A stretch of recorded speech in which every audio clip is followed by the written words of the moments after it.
Many thanks for joining us on the newsroom. The Lagos State Traffic Management says 3 persons died in a road accident along Iyanodokpemu Road in Lagos on Tuesday. Public Relations Officer of LASMA, Olumide Filade, confirmed the incident in a series of tweets.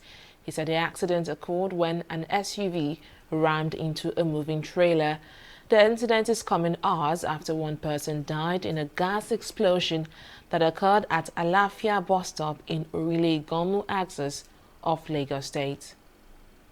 The Niger Delta Development Commission (NDDC) has verified the list of prominent Niger Delta leaders and lawmakers who got NDDC contract. A list made up of former governors in the region and some present and past members of the National Assembly was released by the Minister of Niger Delta Affairs, Godswill Akpabio, on the order of the House of Representatives. Director, Corporate Affairs, NDDC, Charles Odili, who confirmed the names on the list, said what the minister released was only a tip of the iceberg, adding that the Commission has details of the contracts and proxies used to collect them. He observed that there was another set of list of emergency project contracts awarded in 2017 and 2019, but these were not submitted to the National Assembly. He also disclosed that scholars of the Commission facing hardship abroad over non-remittance of their fees and stipends would be paid by the end of this week, adding that President Muhammadu Buhari had given an order to the effect. Meanwhile, the Commission has invited President Buhari to commission the 24 billion naira Ogbe-Anembe Road cutting across 14 riverine communities in Bayelsa State. President Buhari is currently presiding over a meeting of the Security Council. The meeting holding inside the presidential villa Abuja also has Vice President Yemi Oshibajo in attendance. All service chiefs and Inspector General of Police are also attending the meeting. Others are the National Security Advisor Babagana Maguno, heads of department and state services and National Intelligence Agency, Minister of Justice, Police Affairs, Defense and Interior, among others. The meeting is coming a day after the Nigeria Governors Forum decried what it called the nation's worsening security situation. The governors have resolved to meet with the president and service chiefs separately on the matter. The National Broadcasting Commission has raised the fine for hate speech from 500,000 naira to 5 million naira. It also mandated broadcast stations to devote time for public education and enlightenment on emergencies such as the COVID-19 pandemic. Minister of Information and Culture, Lai Mohammed, made this known in Lagos on Tuesday while unveiling the reviewed broadcasting code. According to the minister, the amendments were necessitated by a presidential directive in the wake of the 2019 general elections for an inquiry into the regulatory role of the National Broadcasting Commission, as well as the conduct of the various broadcast stations before, during, and after elections. Let's take a break here to bring you more stories. Stay with us.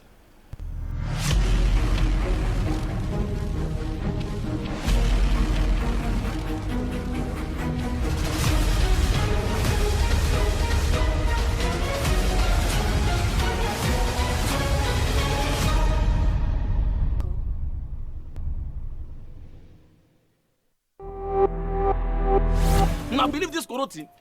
You know if you touch black man. If you like, gather the whole Niger, come together, make the cough. Nothing. Which one you want? Give me V and D. I beg, get small pieces. How much you want to give him? Give me 200. Take your change now, Ruby. You don't want your change. My people, this coronavirus, na serious matter. May una wash una hands regularly. Come use alcohol-based hand sanitizer. If you no see water, wash your hand. Make una sit down for house. You see this virus, so e no get leg. Now we dey waka kurukere. No waka around make the virus for die.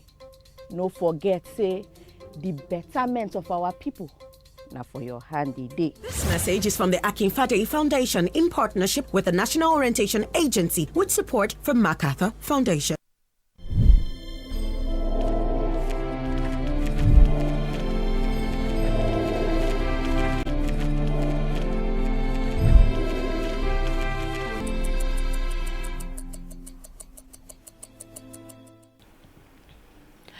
Welcome back now to our COVID-19 coverage. Deputy Governor and Chairman of the Kwara State Technical Committee, Kayode Alabi, and his wife, Abiyewa Alabi, have tested positive for the coronavirus.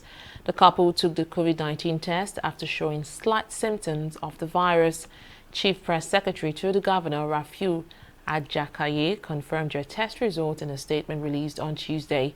He said the Deputy Governor and his wife are in stable condition and are now undergoing standard management protocols. Ajakaye also adds that immediate contact tracing and tests, among other safety protocols, are being done for persons who have met with the couple in the past few days.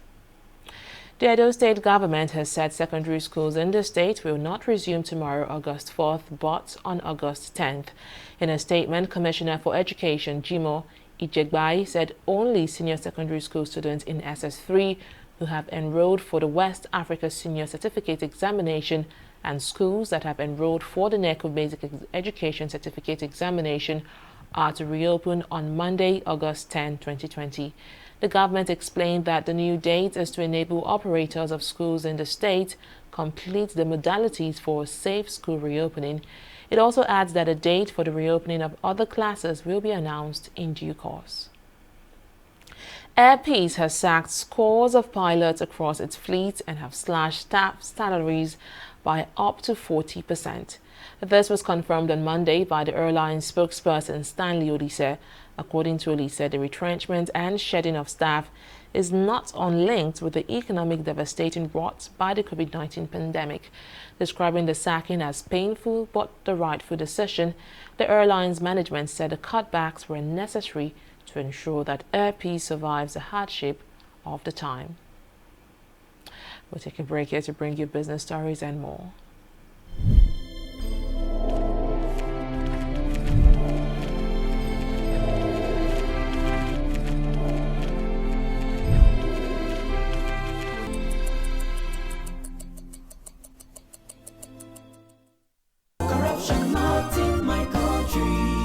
It's about the files your secretary presented to me regarding the company's salary. Yes, the figures don't seem to add up. I suspect there's some form of a discrepancy. Precisely, sir. Keep the figures that way.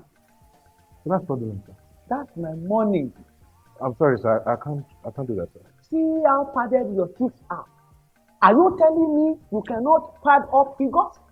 Sir, padding is against best auditing practices, and it's a form of corruption.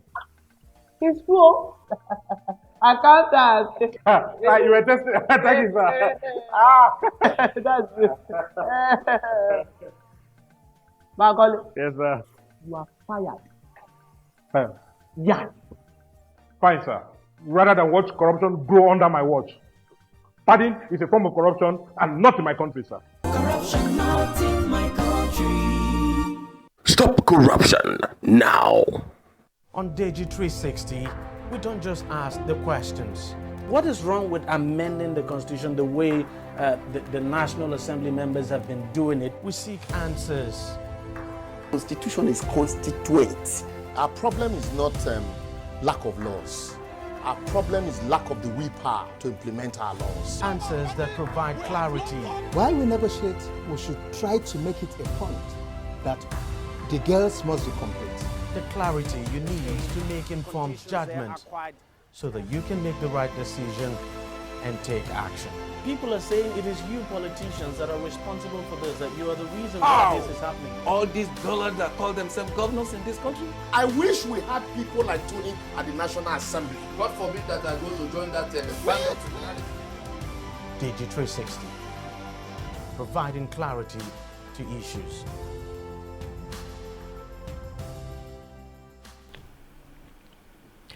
Glad to have you back. The Federal Inland Revenue Service, FRS, has denied depriving the Nigeria Postal Service, NIPOST, of discharging its duties. According to the agency's spokesperson, Abdullahi Ahmed, the power to collect stamp duties resides with the FRS and not NIPOST. Chairman of NIPOST, Maimouna Abubakar, in a series of tweets, had accused the FRS of stealing the mandate of NIPOST.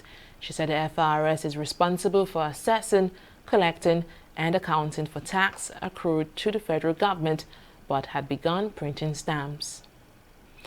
Donald Trump says the government should get a cut from the sale of TikTok's U.S. unit if an American firm buys it. The U.S. president said he made a demand for a substantial portion of the purchase price in a phone call at the weekend with Microsoft's boss.